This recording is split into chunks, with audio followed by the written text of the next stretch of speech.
Hello everyone, this is Raphael. I'm Loryn. We're the Pacheco siblings and welcome to the Hypercube podcast, a talk show in which two siblings converse about anything and everything. Alrighty, so this is going to be a bit of an interesting episode, maybe a bit of an abbreviated one, because Loryn, you're feeling a bit under the weather. I am. I might be sick. You are definitely sick. I'm feeling sick, but I don't know why. It's because sickness. That's what I would think. And also, I'm in a bit of a new environment this time around because we if we stayed to our schedule, I would have already recorded something in this environment, but I think stuff came up. And so here we are recording our first podcast session from a new living space for me. So I moved recently and it's been most interesting indeed. I probably sound a lot roomier now. I imagine there's, because at least to my own ears, I could definitely hear the echo or the reverb, as it were.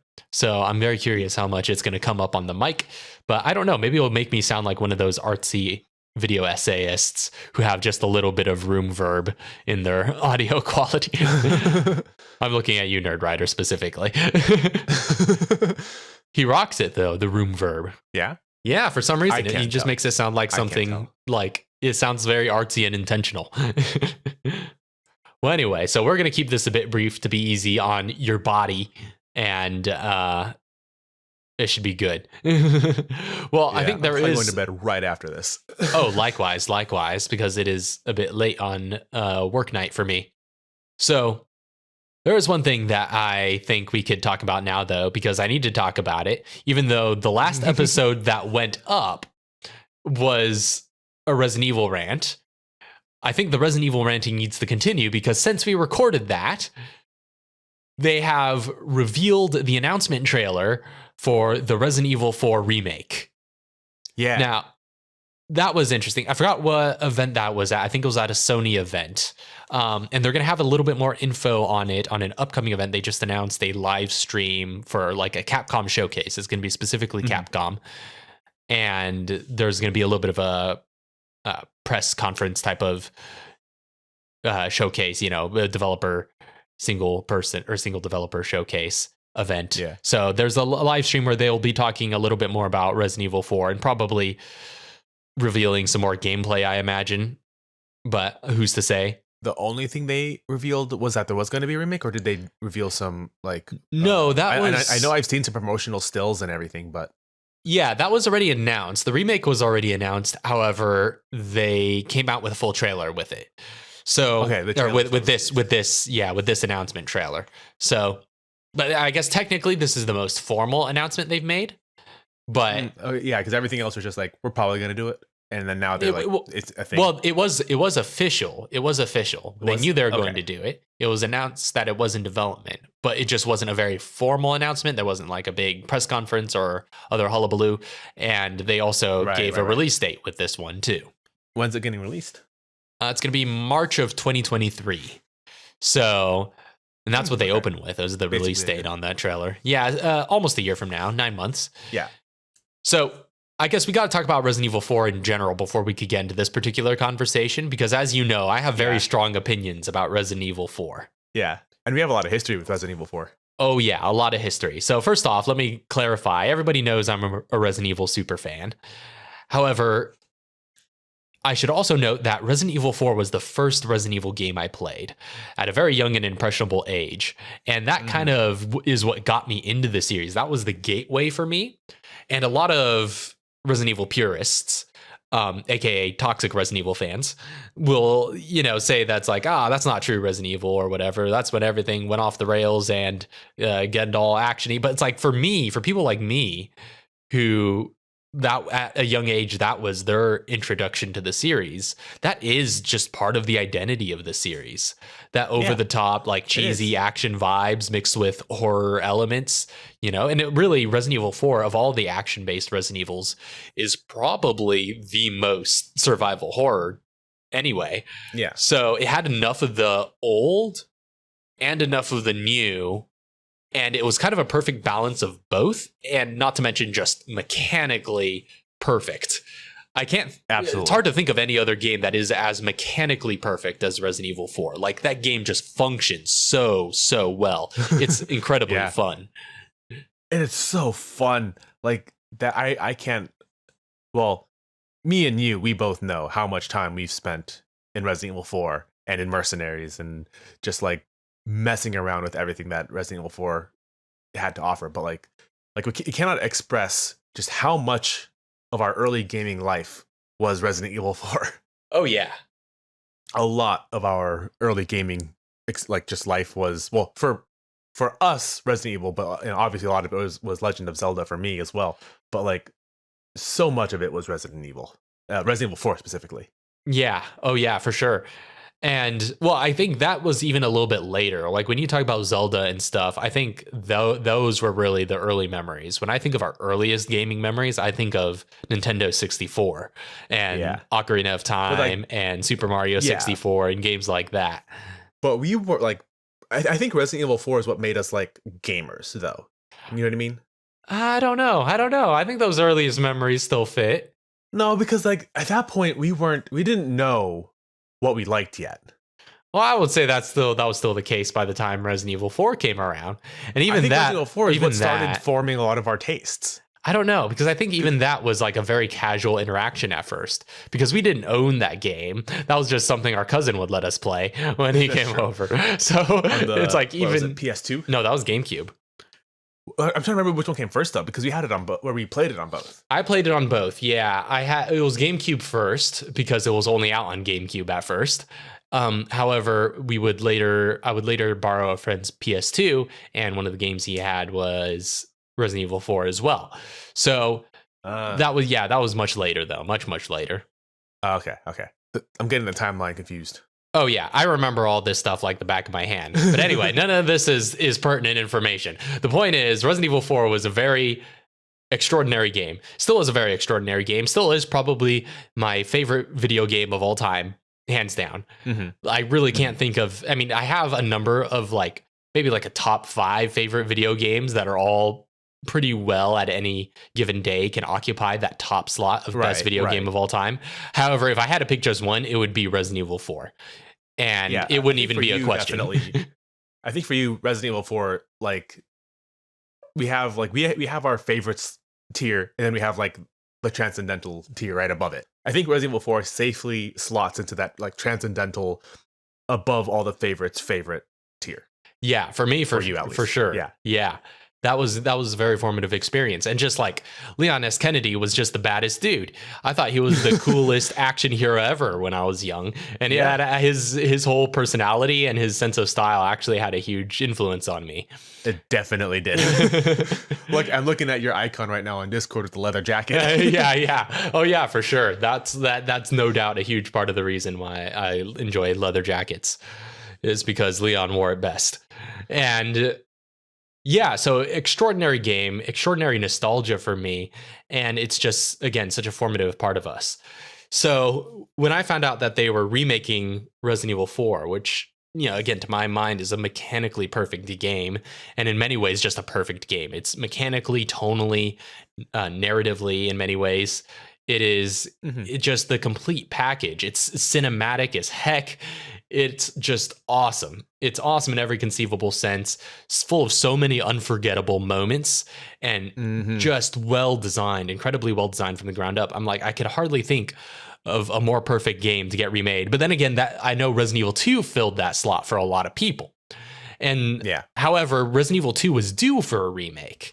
That's part of the issue too, is for me, I feel like even though it's been a lot longer since, or maybe not a lot longer, it's been, or I should say, the distance between the original Resident Evil and the remake of the original Resident Evil was significantly shorter than the distance between Resident Evil 4 and this remake of Resident Evil 4.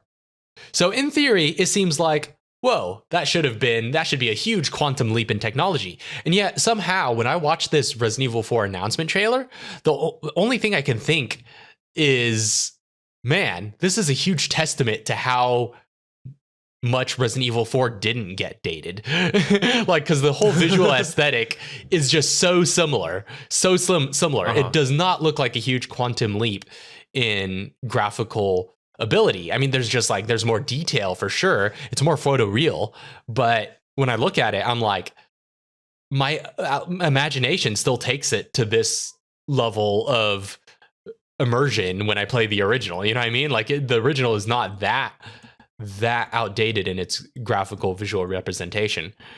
At least it doesn't feel like it. It probably helps that it's been ported to HD remasters for such a long time. And that's something to consider as well, is Resident Evil 4 is notorious for being one of the most ported games of all time.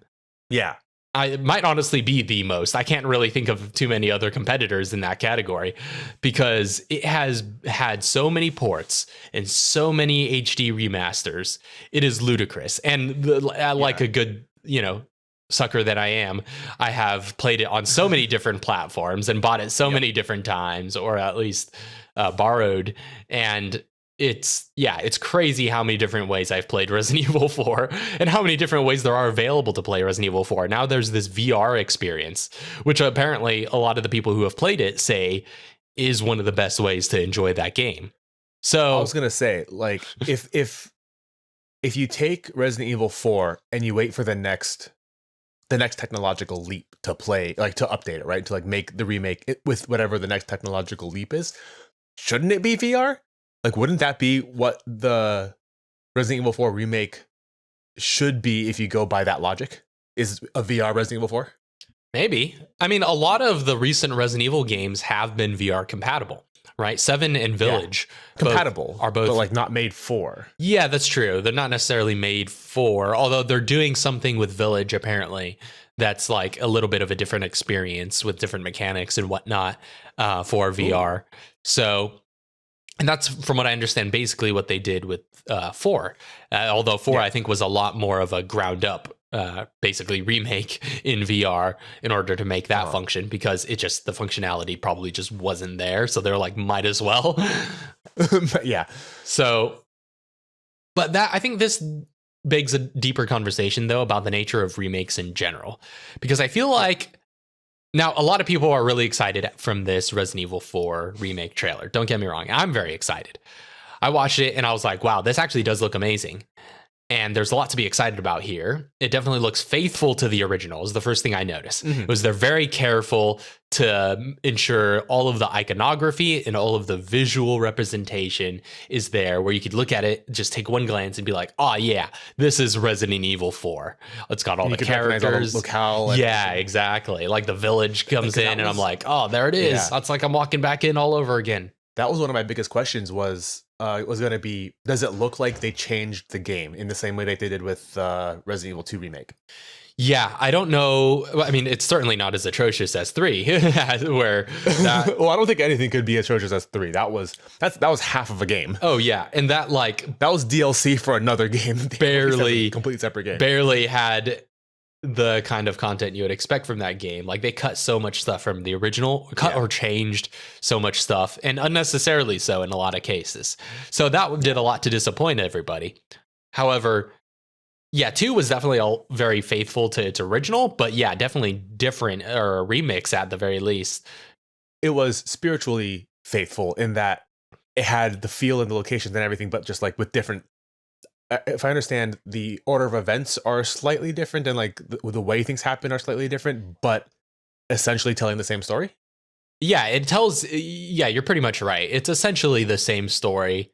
There's mostly different like routing and level design. That's the biggest change. Routing. That's the thing that I was trying to get to, was the routing was different, and the design and the layout was different just because of the way that they structure the game. We make games differently now. Exactly. But and plus, puzzles and everything were different, so that they could still be a challenge to people who played the original.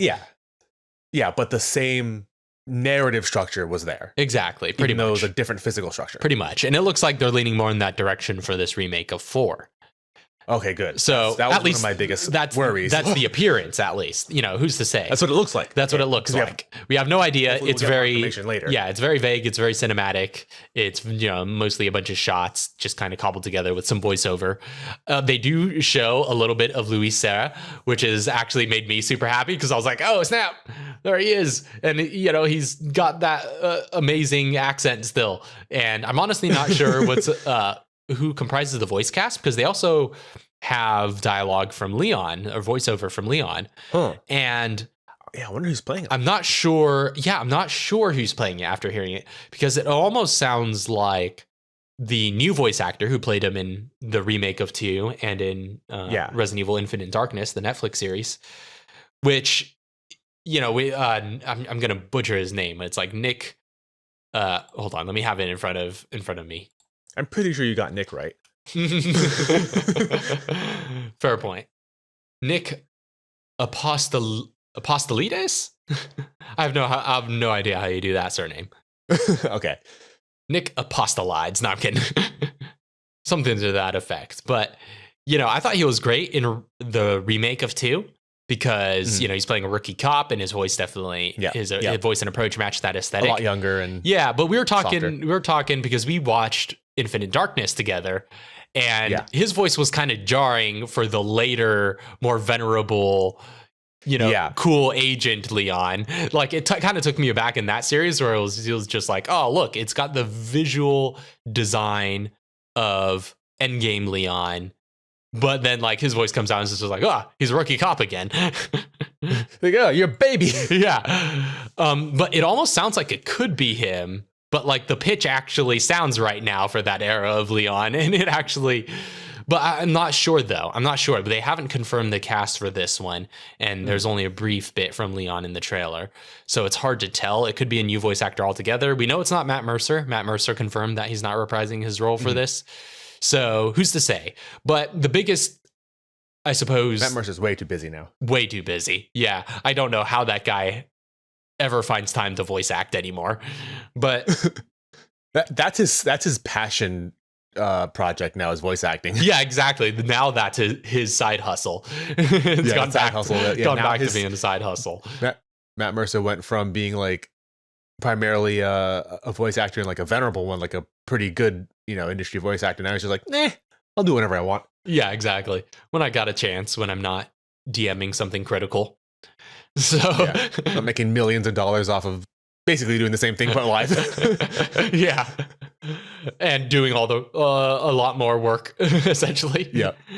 And 5 times the amount of work. Yeah. I don't know when that guy sleeps. But yeah, he's confirmed that he's not Leon this time around. But which is to be expected. He hasn't been Leon for a while. Although I really liked him in that role. I would have loved for him to be the new mainstay Leon. I think that phase might be over. Who knows? Yeah. Oh, well, I guess we'll see. We'll see. Because they definitely seem to be assembling, because they had consistent voice actors. It seems like they have consistent voice actors for generations, essentially. And I think the generation that he was a part of, I think has essentially passed. And I think they're assembling a more consistent voice cast for everything done in the RE engine. And I think that's the biggest advancement for this remake of 4 is the fact that they're doing it in the RE engine, which is an incredible video game engine. And of course, proprietary Capcom software. So yeah, there's that, which is, it's probably one of the most impressive engines to me for rendering real-time, efficient, photorealistic imagery. And I really don't know how they did it, but I mean, they invested a lot of R&D into proprietary stuff is how they did it. But one of the things that I personally find that sticks out the most in the RE engine is how well it does like wetness. Like it does wet really well. And that's really hard to do because there's a lot that goes into it. Oh yeah. Like they're rendering rain and wet surfaces, like reflective surfaces, especially like wet, reflective, complex surfaces like skin and armor and all this other stuff. They do that. It does that really well. Oh, yeah. Yeah, I remember playing the remake of 2, and there's, the bit where you're coming back into the police station and it's raining and you go through like a little alleyway and you get wet a little bit.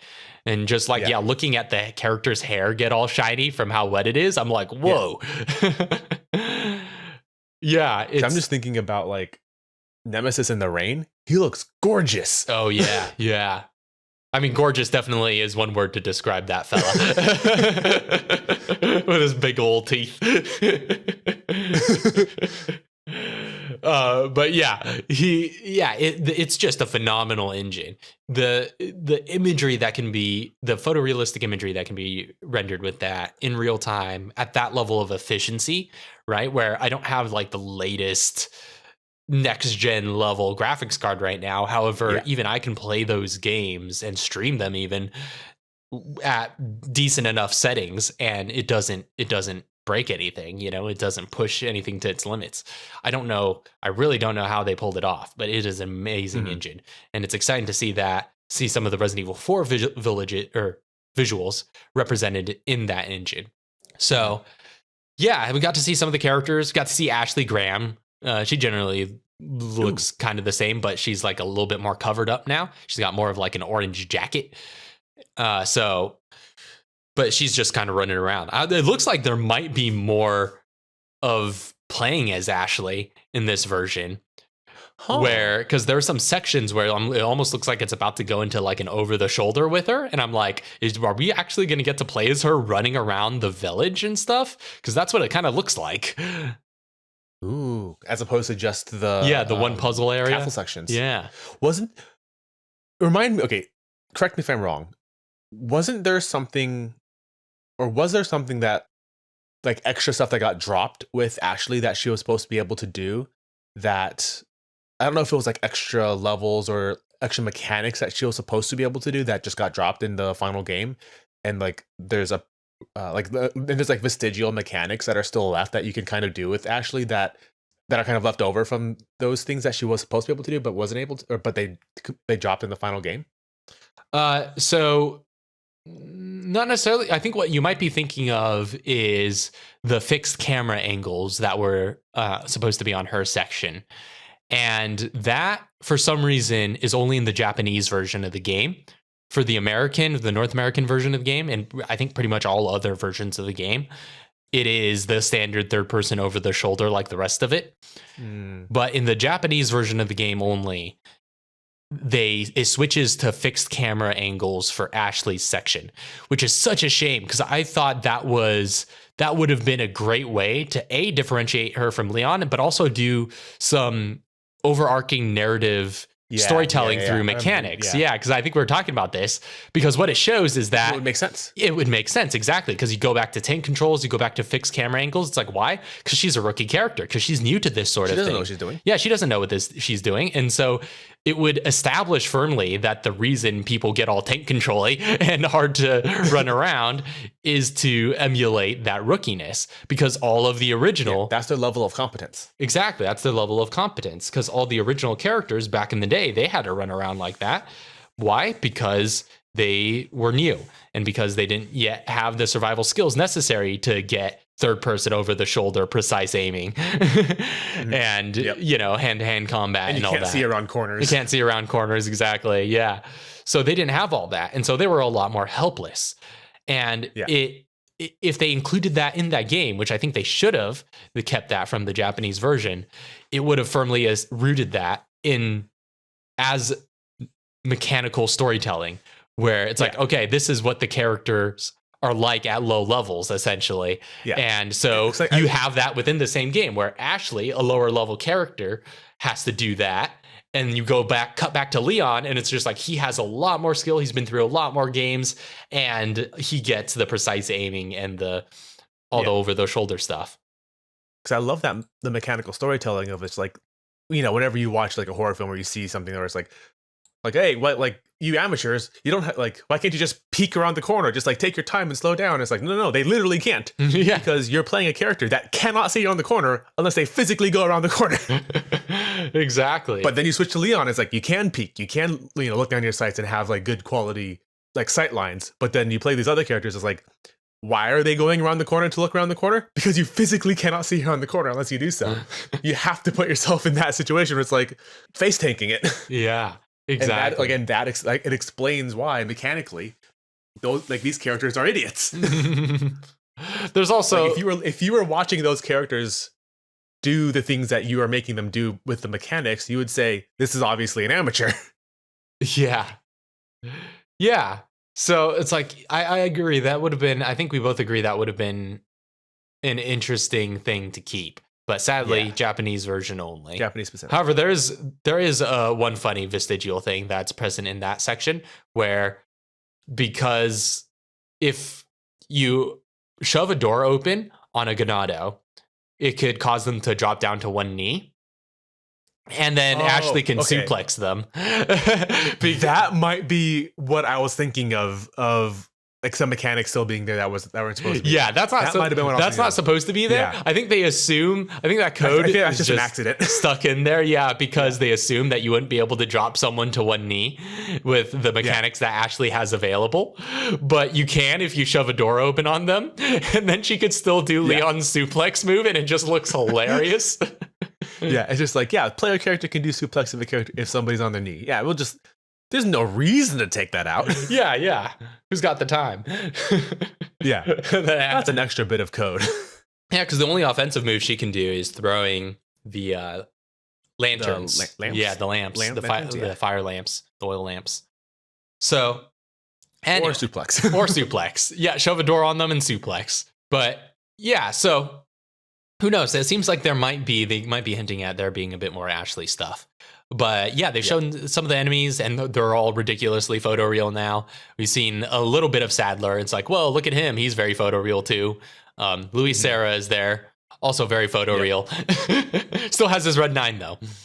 And I love that gun. Fire is there. It gives you crazy exposure and it's very photoreal. I think really what we got from this is that it's all photoreal. Does it blow out the camera? Yeah. Oh yeah. Fire looks great in the RE engine. I'm not sure how much you've looked at the fire in the RE engine, but it looks really great. Like the fire just blows out the camera and it's amazing. It forces because I think in some of their previous engines, they would have it just do an exposure adjustment. But I think it's a lot more immersive when it blows out the camera because it's like you get why that happens. You know, it's intuitive cinematically. Yeah, because I remember there's, I think no, was that in Resident Evil 3? The one where the helicopter crashes into the building. Oh yeah, that was in 2. That was in 2. Yeah, I remember in that scene that looked great with the fire and the rain, I think. Yeah, fire and rain. Yeah, they're just showing off at that point. yeah, they're just like, hey, check this out. Yeah. And what's this? Still 60 frames per second? Whoa. So, but that's part of, though, that conversation we just had about camera angles. That's part of what bugs me about the Resident Evil 2 remake and 3 is that they adjusted it to be third person over the shoulder. And I think that kind of takes away from that. I think those games need to still be fixed camera angle. I really enjoyed 2, the remake of 2. I thought it was great. But I think both of those narratively, just from a Resident Evil fan perspective, I think narratively it's much better suited for those games to be fixed camera angle. I think it represents the characters better, and I think it creates a better consistency for the era where you could still, because the remake of 1 was still fixed camera. I think it would have been great for you to point back to the remakes of the entire original trilogy and say they all have that consistency where they're using the same bed of mechanics and the same camera angles. And then you could point to the next trilogy, 4 through 6, and say those ones have a different bed of mechanics and different perspective. And then you could point to the next trilogy, 7 through 9, hopefully, and say they all have the same perspective and mechanics where they're working from with the first person. I just think that would have been a lot neater. And I think it would be much easier to explain to newcomers to the series when you have them neatly divided like that. However, I also think they ought to just release in like HD ports the original games as they are, because I would still love, there's still different games, right? Sufficiently different games and different experiences that I think more people need the chance to play, especially now that they've gotten a little bit more exposure from the remakes coming out. Yeah, and making it a little more accessible. Yeah, making it more accessible. You know? So I have a challenge for you then. Okay. So using modern game design, how would you have made Resident Evil 2 and 3 feel like the characters aren't as skilled and aren't as capable as some of the later generations, without making the game inaccessible to the current generation of gamers?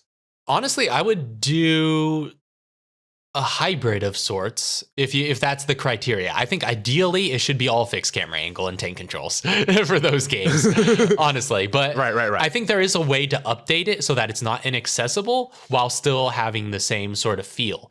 I think there's a hybrid form that they were sort of experimenting with in what we now call Resident Evil 3.5, or the Hookman demo.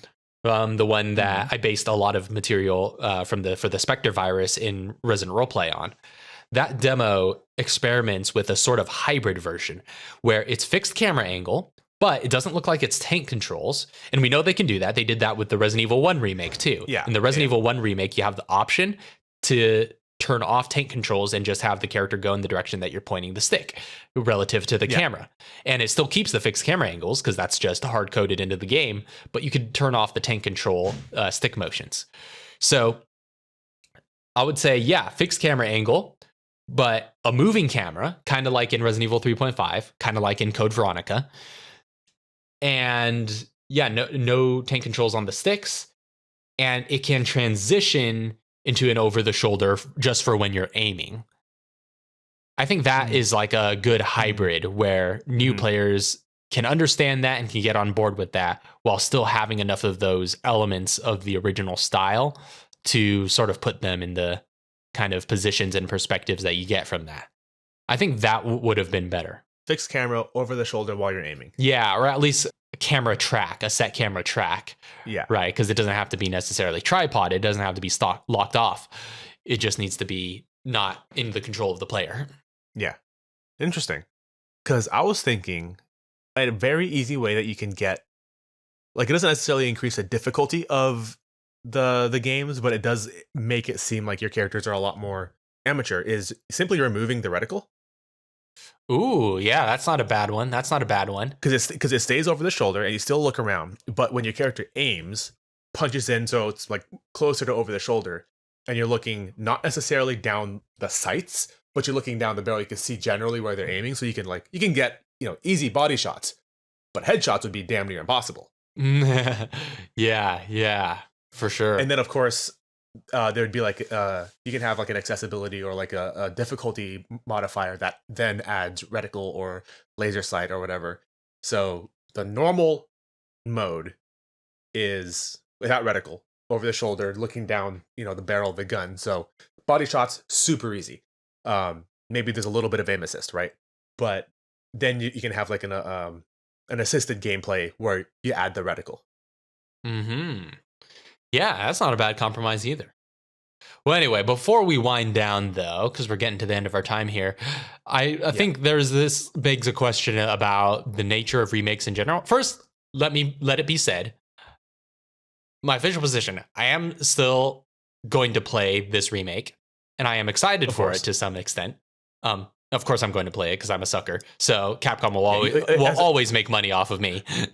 That's the thing. Is like that's the problem. Is you're going to play it. Yeah. They say vote whether you want to or not. Exactly. You are going to play it. Exactly. Whether I want to or not, I'm going to play it. They say vote with your wallet, but as far as Capcom is concerned, I'll just play anything Resident Evil is what they learned from my wallet. So, what does that mean? Like in terms of voting with your wallet, are you like a diehard party voter? Are you like a single issue voter? What does that mean? Yeah, I guess that's probably it. But yeah, completely along party lines. It's just Resident Evil all the way down the ballot. All the way, yeah. So, but that being said, I am still of the belief that they should have remade Code Veronica next, because Code Veronica is in greater need of a remake and is a more direct sequel to the remakes that they just did. But the problem is I don't think anybody at Capcom remembers Code Veronica exists. Well, I was going to say, like, Code Veronica, I'm completely coming from an outside perspective, right, of Resident Evil, having never played anything before 4. Yeah. From what I can kind of feel, like Code Veronica is more of like an outlier of the games. Like, it is the main storyline game, right? Yes, it is. It is one of the numbered games. Just doesn't have a number attached to it. Yeah, it's not one of those spin-offs or those other ones like the Outbreak series or whatever. Right, yeah, Outbreak's a complete spin-off. Yeah, it's not a spin-off. It's completely mainline, like, has major plot elements that continue through. Very major plot elements. But like, it just feels like it's an outlier. Like, it feels like Code Veronica is the game that's just kind of like separate from, it's like it's sitting at its own table. Yeah. Somewhere away from all the other cool kid games. Essentially. Let me try and explain it to you before we get to our theoretical conversation about remakes in general. I think let me explain to you what's up with Code Veronica, and maybe this could educate anybody else who doesn't know the franchise as well. So Code Veronica is troubled because well, first off, I think the entire Resi fandom pretty much agrees that it's a great game and that it's a very important mainline game. The issue is, first off, it wasn't marketed very well. It started out as an exclusive on a console that not a lot of people have. And by the time it got ported to other stuff, it was, like that window of opportunity to make it a huge hit was kind of past. So it just already didn't sell as well as the other mainline games, even if it is like basically the conclusion of that entire opening trilogy. It's an epic climactic moment. Yeah. So it already has that going for it, and it just hasn't received as much, because it didn't become this huge hit, it hasn't received as much nostalgia or as much classic status as the others enjoy, even if it is still a great game. So there's that. But it's also just poorly branded, right? Because it's essentially a mainline game, but it doesn't have a mainline number. It has a subtitle, and the subtitle makes it seem less important than the others because it's not called Resident Evil 4. But let me put it this way, because essentially, if you were to go back and do it over again, a better way to brand the games would be this. And take notes, Capcom, because I'm giving this away for free. This is good marketing here. Trust me, I know the identity of this series inside and out. I know what you should be doing. So that's every diehard fan ever. But right. Here's my 2 cents. We could go back and redo it, because a lot of this stuff is just hindsight is 2020. Yeah. When they were in the moment, it all probably seemed like great ideas. But in hindsight, also could have just been an experiment to see if it could stick. Exactly. In hindsight, if you could do it all over again, I think the best way, with the way the series is now, and the way the trajectory we know stuff went, and the way productions went, I think the most intuitive way to rebrand the games from the ground up would be this. So Resident Evil 0 stays the same. Resi 1, that stays the same. Resi 2. And then what we call Resident Evil 3 should be called Resident Evil 2 Nemesis. And probably be either DLC or like just another side story to Resident Evil 2. But its identity should definitely be Resident Evil 2 Nemesis. Then Code Veronica should be called Resident Evil 3. And then you get to Resident Evil 4, and then so on. And the rest is pretty much the same. Except Village is definitely Resident Evil 8, because there was no need for that to be called Village. I do like the design they have in Village, where the VILL is 8, but it's not, doesn't say 8, but yeah, that was a great design, but it's like that game really just should have been called Resident Evil 8. It would have been a lot less confusing. Even that would have been better. Yeah. But yeah, the way that I think a lot of confusion is owed to the fact that the early games are arranged that way, where I think that little patch is really where the trouble happens, because it should be Resident Evil 2, Resident Evil 2 Nemesis, and then Resident Evil 3, which is what we now call Code Veronica. Because Code Veronica is the true Resident Evil 3. It was, first off, it's a much larger, higher budget game, right? Even the original Resi 3 was a very tight budget, short production cycle game. It did not receive a lot of support. It was mostly cobbled together from leftovers from 2, and it was being developed essentially at the same time as 2. From what I understand, Resident Evil 3 is to Resident Evil 2 what Majora's Mask is to Ocarina of Time. Oh, that's a great analog. Yeah, exactly. Yeah, pretty much exactly. I know Zelda. That's what I got. Yeah, no, you nailed it. That's exactly what it is. And whereas Code Veronica was this full-fledged sequel, it is that, like, even, they have said that is the game that is considered the true sequel to Resi 2. It is narratively, and it is the sequel to Resi 2 and 1, right? Like the logical narrative sequence of events is 1, 2, Code Veronica. It doesn't make any sense when you put it that way, but that's the logical flow, right? Because Resi 1 is Chris's story, Resi 2 is Claire's story, Resi 3, or Code Veronica, rather, it should be 3, is Chris and Claire continuing from their respective stories to reunite with each other. And then you have this weird, like, obtuse 3 just stuck right in the middle where, okay, well, let's cut back to Jill for a little bit and see what she's been up to. It's like, well, don't get me wrong, that's a great story. That's worth having. And Nemesis is one of the series' most phenomenal villains. It's definitely necessary, but it should not be called 3, is my only issue. It should not be called 3.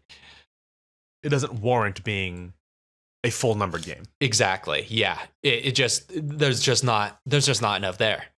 So anyway, hopefully that clears things up a bit. I wonder if they're just adverse to having to like numbering their games, because eventually at some point it's gonna be like Final Fantasy like 117, right? Yeah, but why are they averse to that? At some point, like the numbers are just gonna, I don't know. Final Fantasy is such a huge hit. They're just averse to having high numbers. I think at some point the numbers just don't mean anything. Yeah, I guess that's fair, but yeah. But yeah. I don't work for their marketing team. So, but let's talk about remakes more broadly then. Yes. So, the concept of remakes. Well, because my issue here is, like I said, I wanted to clarify that I'm still very excited for this game and will definitely play it. But my issue is that I feel like Capcom is getting a little remake happy. And I don't know how I feel about that, because it feels like 2 For sure. was a highly... Do you think they're out of ideas? It's quite possible. Well, I think they just have more money than they need, because these remakes are all being developed by an entirely separate internal dev team than the ones who are handling the new mainline Resident Evil games. Entirely separate divisions. So you think they just like made, I think, a remake division, and they're like, well, they're not doing anything. Yeah, I anymore. got to use it now. Yeah, they're pretty much just making remakes and random multiplayer only games like Resistance. So it's quite possible that they just got so big. Like, Resident Evil is such a huge IP now. They just have so much money and so many employees, and they just don't know what to do with them all. So they're just like, might as well dedicate some of these more talented sub teams to handling entire large projects that will make lots of money, because these remakes make lots of money. That's just the nature. You're gonna buy this. Yeah, exactly. You're gonna buy this game. Exactly. So, like, it's practically guaranteed. Yeah, it feels like they've gotten very remake happy, and it feels like it's almost, I don't know, it's almost a joke at this point, because 2 was a very warranted remake. That was very highly demanded by the fandom. Everybody thought that 2 was overdue for a remake. However, 3 was out of the complete blue, and we know they were working on that at the same time as 2, much in the same way as the original. So it's like, okay, that's kind of out of the blue, but I get why you did that and how you were able to. But, then they saw the success of that, even, commercial success. Critical success was a bit dodgier, but they saw the commercial success of that. It's like, oh, let's keep going. What's the next logical one? It's like, well, the next logical one narratively would be Code Veronica. Nope, 4 is the next one that has a number. Let's do that one instead. So yeah, it's like, it does, yeah, but it just all feels kind of arbitrary at this point. 4 did not feel overdue for a remake, right? 2, everybody agreed that it was. 3, okay, maybe that one wasn't as demanded, but still maybe kind of, needed an update, right? It's still in that old style. It's still got those old time graphics, but 4 still holds up so well and is still so remembered because of its re-releases, and it's still so fresh in the pop culture memory. And, now you got stuff like the Ultimate HD project, right? Which you showed me that great video essay on.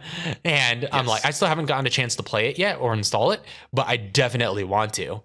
Maybe leading up to the release of the remake, I could probably install that just to get a taste of it and get back into that game a little bit. But like, that was one of the things that I was going to ask you, bring up that project was, do you think, this is going to be a difficult question to ask, but I think what I'm trying to say is, like, do you think there's going to be a fundamental difference between that Ultimate HD mod and the remake? Yeah, I think there's going to be a fundamental difference, because I think just because they're going to be sticking their noodly developer fingers into it, I think they're going to want to do like they did with the remakes of 2 and 3 and change things up and add new mechanics and make other fundamental changes. But I think ultimately for me, I think the Ultimate HD project may very well be the superior remake just because it is the original in a drastically new skin. So Yeah. I think, it's hard to say though, because we know so little about this remake. It could be phenomenal for all I know. Of course, yeah. We know so little at this point. But, it's like, I think there is going to be a fundamental difference between those two. And like many have said, playing the Ultimate HD remake or remaster, it's the Ultimate HD mod like that. It's an amazing facelift, and it makes the game look so graphically impressive and just really brings it up to modern graphical standards. But the skeleton, the gameplay itself is exactly identical because it's just a mod for the same game. So when you start getting into it, you almost kind of forget about this graphical right. It just becomes like facelift, and then you're just playing Resident Evil 4 again, and that's part of the charm of it. Whereas this one, I think the remake is going to be a fundamentally different experience because they're rebuilding it all from the ground up. right. So I guess that's the question about remakes is, do you think, like, at what point does this just join the ranks of, like, say, the problem with film remakes, where you just kind of start doing them for the sake of doing them, and it's not really necessary anymore? They're just commercial cash grabs. Because let's be frank, that's what remakes sort of are. In very rare instances are remakes justified, in my opinion. And here's the thing about remakes, justified remakes too. Every time a remake is justified, the remake becomes its own entity. Like you think about there's one that very specifically that I'm thinking of. Invasion of the Body Snatchers? Body Snatchers. Yeah, that's the classic one to talk about. Yeah, Body Snatchers. Invasion of the Body Snatchers. Yeah, I think that's probably the most justified remakes, series of remakes that have ever been made, because of the way that story manifests its themes differently in every generation. Yeah.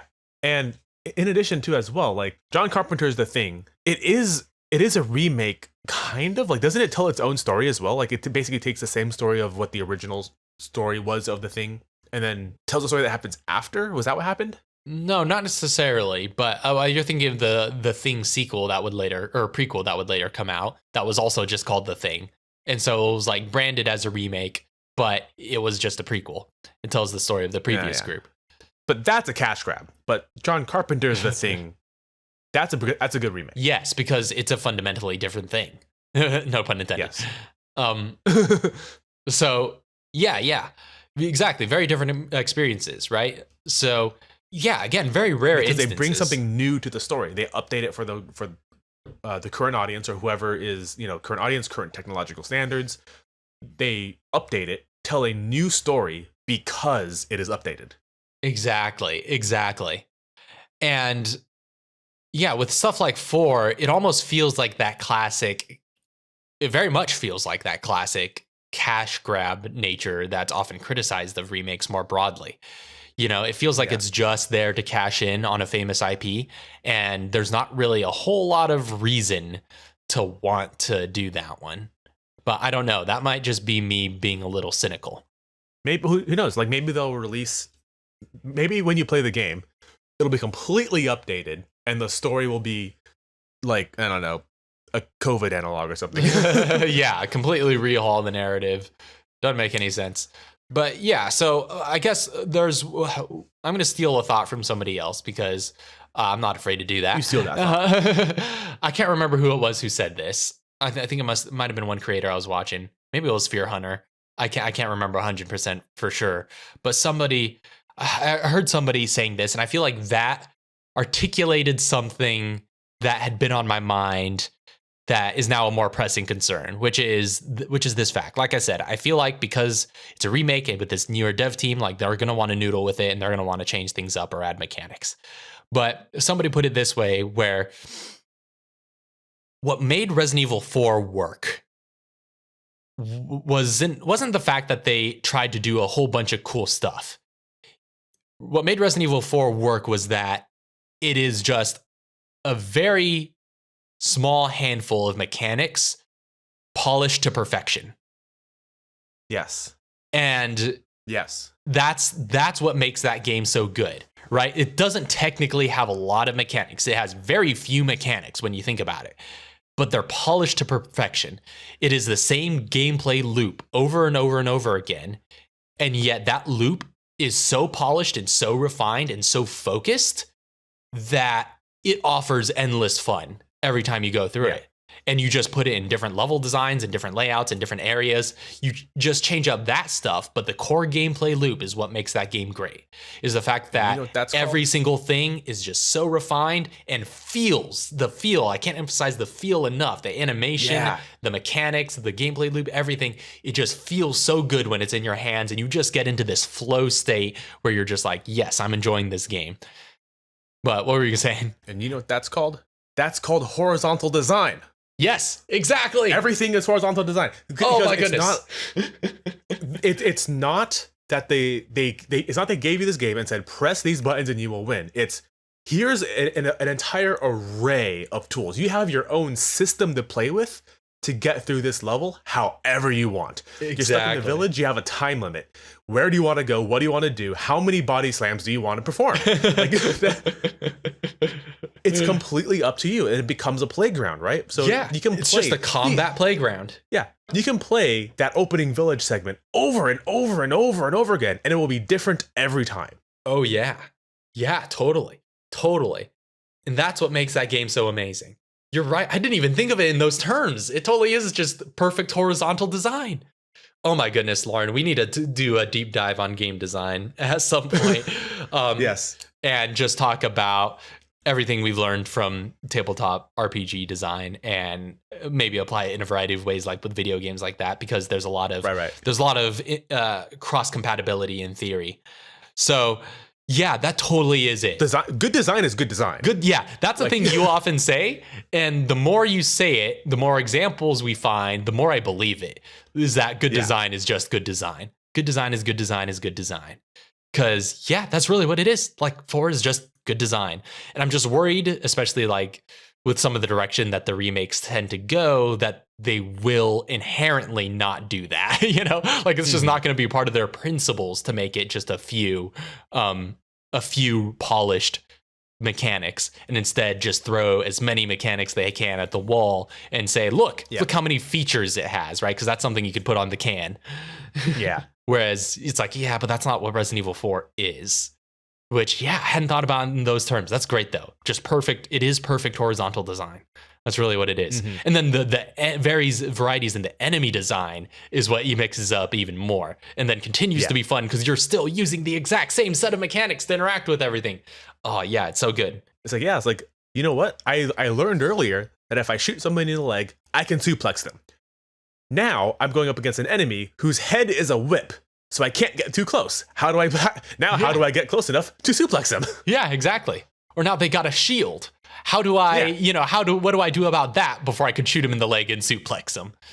Or, everything is just like, that's my flow chart for Resident Evil 4. It's just like, how do you get to suplex? Everything ends in suplex. It's the flow chart ends in suplex.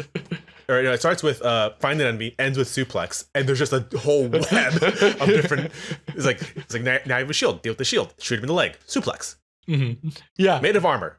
Yeah. Shoot him in the leg. Suplex. I don't think he can. The giant is 25 feet tall. Wait. Bring him on his knees. Suplex with a knife. Suplex. That's close enough. Close enough. So, it's like, anyway, that's what really scares me, is that they might go in that direction of just way too many too many mechanics. They might muddle with that stuff, that aspect of the game. Yeah. As long as the underlying, I guess what you were saying earlier, as long as the underlying gameplay loop is the same, it should be fine. Yeah. But the thing is, I feel like they feel like they have a winning formula with 2 and 3. And I feel like they're just going to try and port that gameplay loop into 4. That's what I'm worried about. Yeah, which just wouldn't work. It just wouldn't work. I mean, it might work, but it wouldn't be the same, I should say. It wouldn't be the same. I just realized something. Huh. They're going to make Resident Evil Remake, or Resident Evil 2 Remake, Resident Evil 3 Remake, Resident Evil 4 Remake. They might actually make it cohesive with the previous 2 games, so that if somebody was looking at their selection of games, right, It's like, okay, I don't want to play the originals. Those are too old. I don't care. Resident Evil 2, 3, 4. Oh, I can buy that set and play the logical, through line. I wonder if they're actually going to try to make 4 fit into how they did 2 and 3. Honestly, with that way, maybe it's just the visual presentation. Maybe it's just because it's RE Engine now, and there's kind of a consistent aesthetic across all their RE Engine stuff. But yeah, that's what it kind of worries me. Is when at a superficial glance, when you look at it, it looks like it's gonna fit that mold, and that kind of worries me. And like just the pure, I don't know, the pure capitalist CEO who doesn't know anything, just mindset looking down on it. It looks like that would be a good idea, right? When 4 by design is a departure from 2 and 3. By design, yes. It is a decided turn away from the old and towards a new future for the franchise. And that's also part of its charm to me, is it's a reboot in essence. It is in the same way that 7 is a reboot, right? They reboot the game at the start of every new trilogy. That to me is a Resident Evil tradition, right? So 1 starts a series, 4 starts a series, and 7 starts a series. And they're all different series with different identities. But I'm worried that they're going to try and basically homogenize the entire remakes series. And make 2, 3, 4 one thing. Yeah, well, because that's also something that kind of bothered me is seeing the logo. Because the Resident Evil 4, the logo for the Resident Evil 4 remake is basically identical to the logo for the Resident Evil 2 and 3 remakes. And I think that's cool that they got a consistent graphic design for those. However, to me, it kind of strips each of those games of their identities. The fact that every game had different Resident Evil logos kind of gave them all this unique feel. Whereas now that they all have the same logo, because Resident Evil has never had a consistent logo before, but now these 3 games do. And these are not just 3 games. These are 3 mainline games that all had very distinct identities before. And now they all have the same logo. Yeah. And that, for me, just kind of feels like the direction they're trying to go. And that's what worries me. Because what you said, is very much a fear, is that they will just try to make it homogenous with their remakes of 2 and 3. Yeah. I'm looking at the logo now, and that actually kind of like... Yeah, it does kind of look like... I feel a little bad. Does kind of give credence to that idea. Because technically it's not... Technically it's good. It's good. That's technically, like, from a complete technical point of view, that's good. But the problem is why it's good. And I think you hit the nail on the head, is that it just makes it look all homogenous, and they all look the same. Yeah. And technically, from a technical point of view, that's good. These are things that used to be very distinct games. Yeah, from a technical point of view, if you did that from the ground up, if the series developed that way, that would have been phenomenal. It would have been great graphic design. But when you're going back and remaking all these beloved games that each had their own distinct identity, and then bring them all under that same look and saying, like, they're all basically interchangeable. It's like, whoa, Yeah. Pump the brakes. Each of these games had very different legacies. Each of these games are very much their own things at one time. So, yeah, I don't know. Maybe, again, it might just be me being cynical, but we'll see. We'll see. Only time will tell. We're old curmudgeons. We'll be old curmudgeons, and we'll see how 4 shapes up. Yeah. That being said, we went a lot longer than we were expecting to here. This was supposed to be a quick pod. This is Resident Evil Raph. Yeah, I can never. I know, it's like, where the prompt was, talk very briefly about Resident Evil Raph. I was like, all right. Right. So, but we best wind this down. Thank you all very much for listening.